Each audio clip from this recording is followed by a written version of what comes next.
Welcome back, lesson 19. We're going to do a few more things here to the arrangement, and I was playing around since the last tutorial. Came up with some really great ideas to kind of add some good variation to the track here and really spice it up. By the end of it, we'll be at fever pitch. So one thing you can do really to help out here is just kind of vary up the drum pattern some. I'm just going to take off this last chunk of drums here. Again, using 0 on the keyboard, we'll disable them.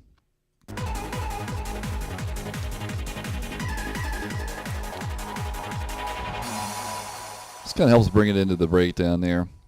There's something about the Vox pads that was still irking me here. Yeah, I'm going to actually take this all the way down to 0 here. It sounded better that way. Still kind of cleaning up a few things from the last tutorial. Something else that was kind of annoying me about the Vox pads is there's no attack or release. It's a very quick transition between them. So I was going to increase these a little bit, attack and release. So they kind of merge together a little bit. Increase that just a little bit more. There we go. Make sure it sounds okay later on.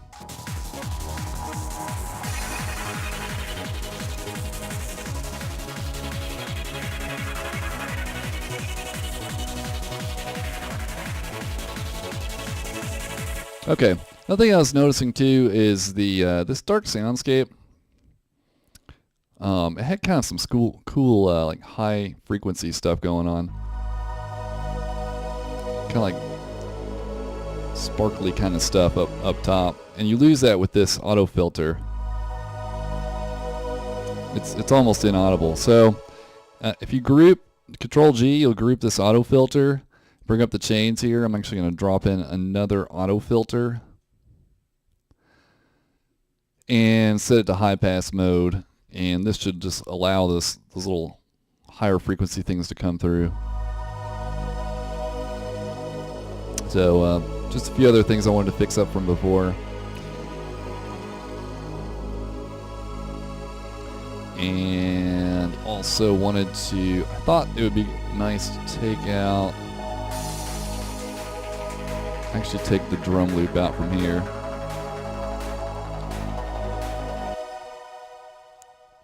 And let's vary up the kick drum, a few other spots here. Just you go in here and just add an extra kick. Has a nice effect to it. Pretty simple to do. Want to do that there, and maybe also here. You see Control E, it'll split that clip. It makes it real easy to edit a small portion of it.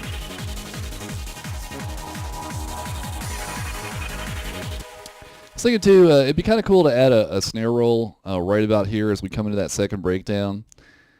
So I'm going to insert a MIDI track and grab a drum rack. And I'm going to use this snare to, if you've got a cool snare you like in your library, go for it. We're capping out at minus 6 dB, so I'm actually going to raise this up 6. And we'll just insert, for the last 4 bars here, a MIDI clip for the snares, and get your pencil out. Make sure you're, I think, 1/8. I think I want to start at 1/4. And then go to an 1/8. And then a 1/16 here. And then a 32th. 32nd. Take those over there. Okay. So it's just going to double every 2 bars.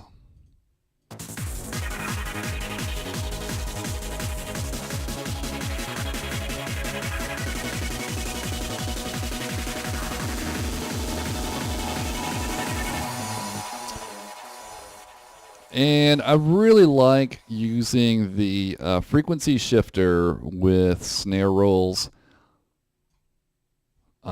Take a listen to what you can do with this.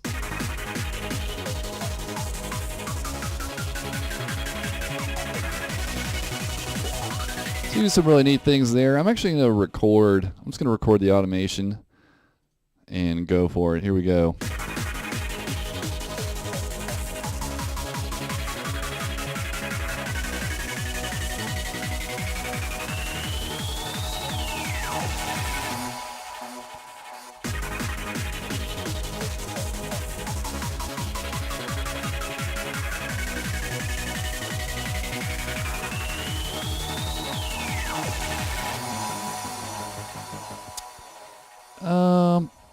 Shoot. I'm actually going to re-record that. Let's try it again. I cut it too sharply here at the end.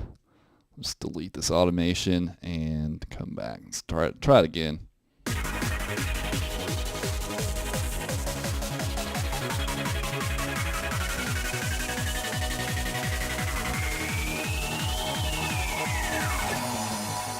All right, that sounds much better.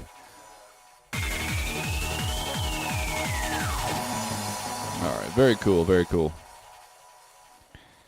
I might actually add a little bit of the short reverb to this. And ooh, that's a little much.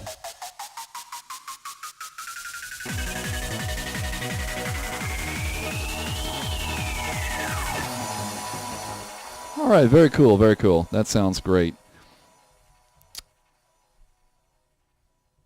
Okay, so I was going to go around and there's some other problems with the drums here. I felt like some of the instruments were a little bit too soft, namely the clap and the ride cymbal.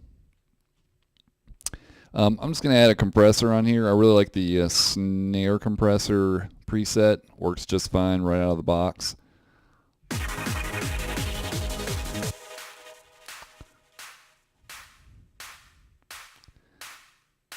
And same with the ride. We'll just grab another snare compressor for him. And also on the entire drum set, I was going to add a glue compressor. Now, this might only be available in Suite. I'm not sure. If you don't have it, don't sweat it. I'm just going to throw this on here, though. The full parallel preset's pretty good. And make sure to turn off this clipping or it will sound, it can really screw with your drums if you don't.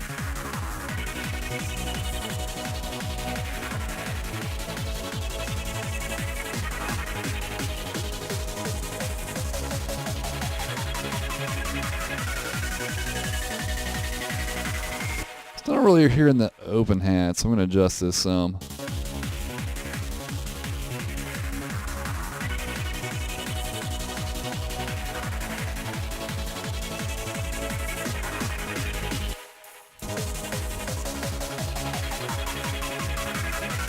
There we go. A little bit more high frequency stuff.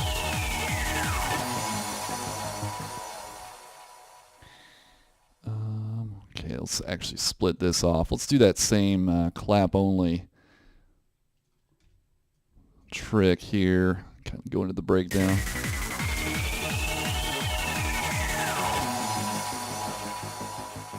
Clap is nearly inaudible at that point. But that's okay. We got a lot going on with the snare, so I think that's fine. I think it's just masking the clap.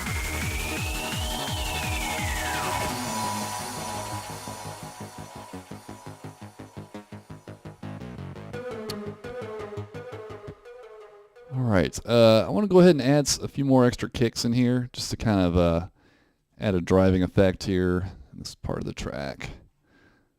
Just add extra kick here. You can't overdo those. If you do it every 8 bars, it tends to sound annoying. I'm just going to go for 32 on this one. I was kind of messing around here too. I had some interesting ideas. I think it was this bar here. Actually took these two kicks over. So here we go. See how it sounds.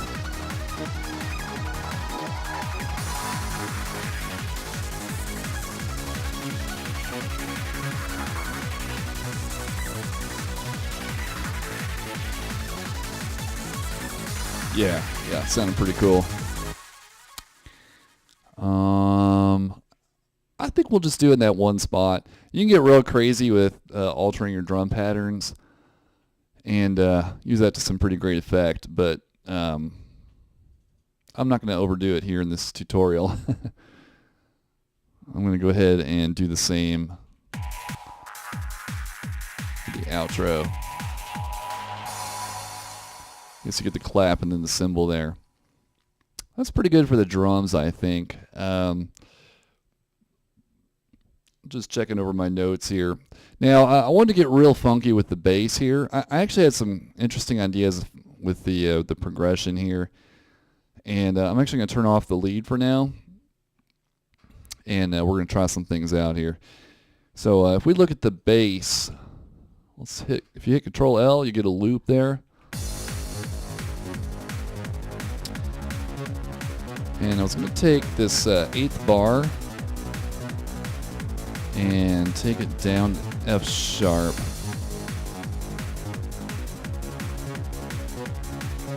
Make sure everything's still on the scale here. Looks like it. Now the sub bass isn't going to have that same change in it, so it's going to sound a little weird here, but just to give you an idea.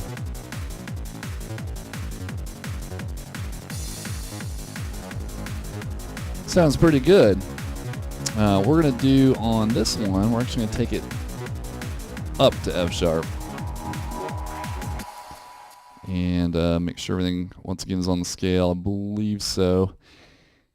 So we need to do this also on the sub bass or it's just going to sound weird. So I'll make sure we fix that up. +3 to F sharp. I'm sorry, -3 to F sharp. And then on this one, we're going to go +3 actually. Let's see how this sounds.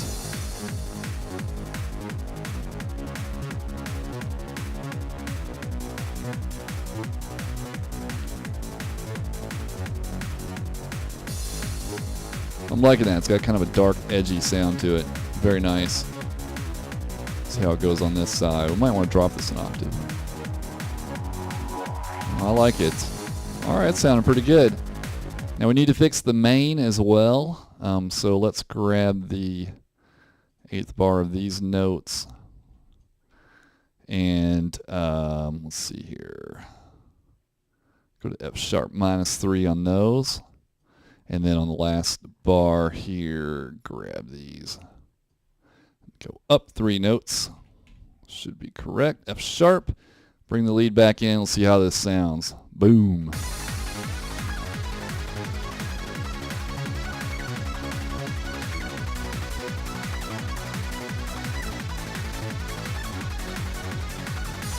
I like it. Fortunately, we still have the scale in here. We don't have to worry about notes being off scale.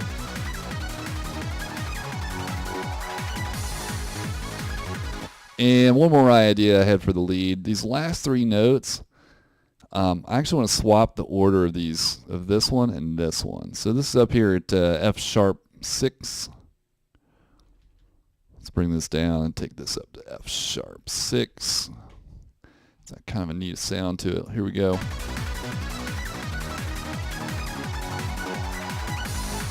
So it ends on that upswing instead of a downswing, which is great. And copy these over so that we get the coolness. Make sure you have your lock symbol on or you'll lose all your envelopes. We don't want that. Okay, so let's just take a listen here.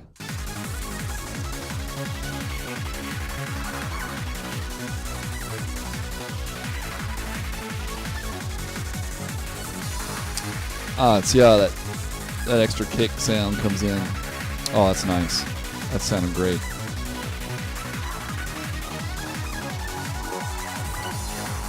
Yeah. Let's see what happens with this chord progression. See if that sounds okay.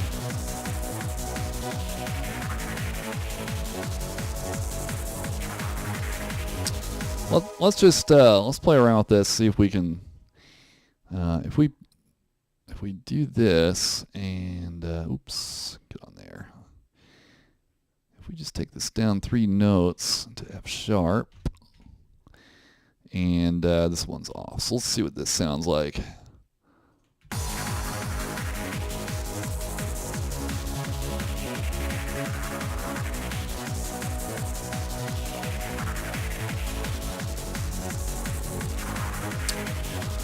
Yeah. I'm thinking the attack might be a little strong on this, so let's bring the attack down a few percentage here. It's really touchy around this range. Let's see how this sounds here.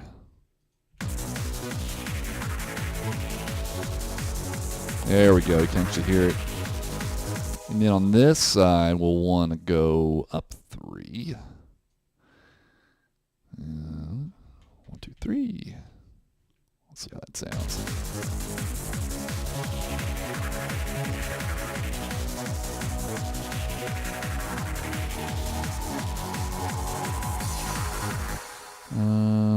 Something sounds strange. Yeah, okay. That note's not on the scale. Let's try that again. Not on the mode, I should say. Yeah, okay. All right, cool.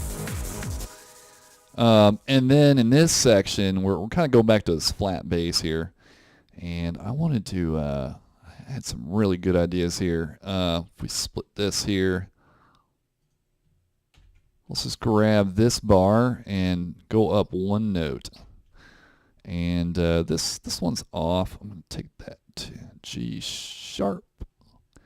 This one's wrong. Drop that down 1, 1, 2. That one's wrong. We'll take that here. Let's see how this sounds here. Obviously the sub bass. Let's take the sub bass out because that's off.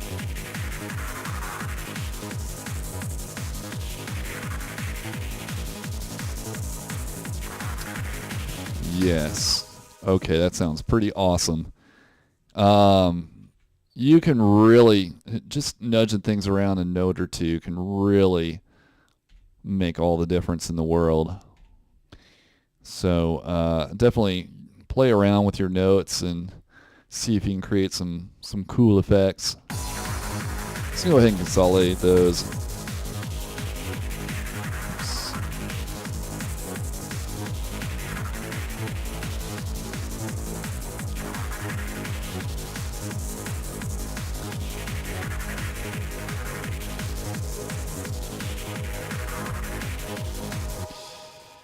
I was actually thinking of moving this one up to like maybe this F sharp up here, and let's make sure everything's on scale or on mode. 2 2, yeah. Let's see, G sharp. Yes, everything's on the scale. That's fantastic. Let's take all these up to F sharp. Well, let's see, it's on G. Yeah, so we go way up actually. We'll see how that sounds.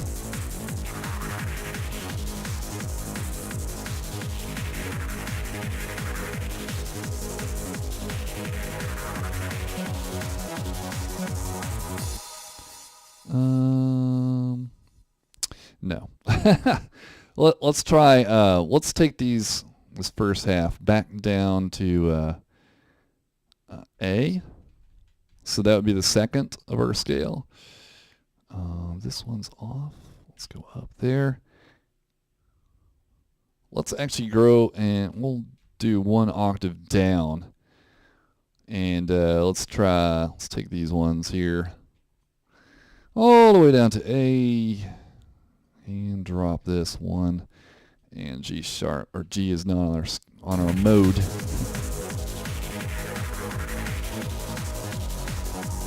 Yes, yes. Haha, yeah. Okay, all right, that's awesome.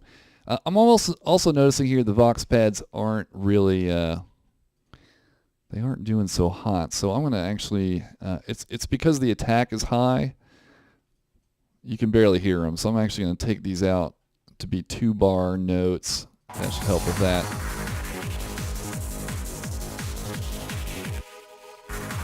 Could also be that they're sweeping away, which is, I guess, okay.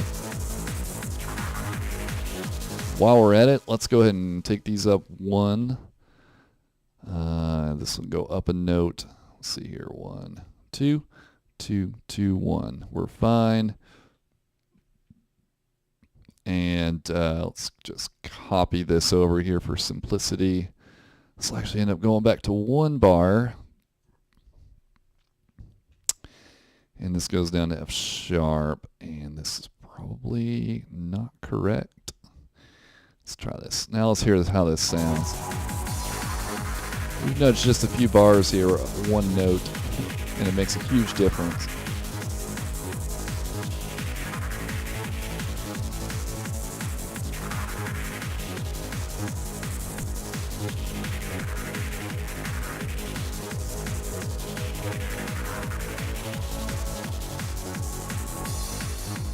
All right, sounding pretty good.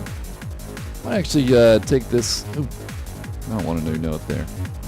I do that up 1 octave. See how that goes.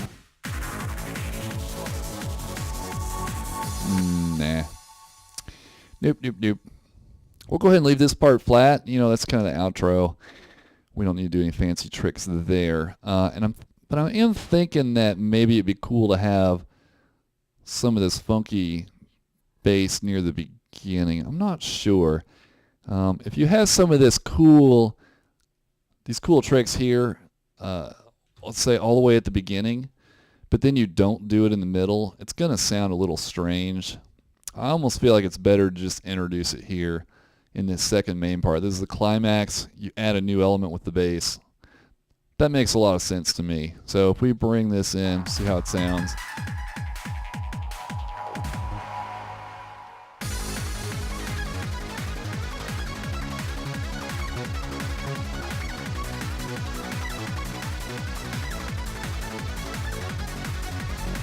Yes, yes, I like it.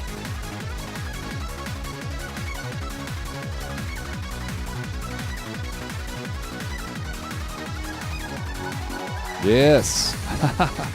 All right, that sounded pretty good. And one more thing, I just want to go over this real fast. If we were using the minor scale instead of the Phrygian mode, this note would actually be 1 higher. I think it would be basically like this. And it just doesn't have the same cool sound to it, I don't think. We don't want to solo that.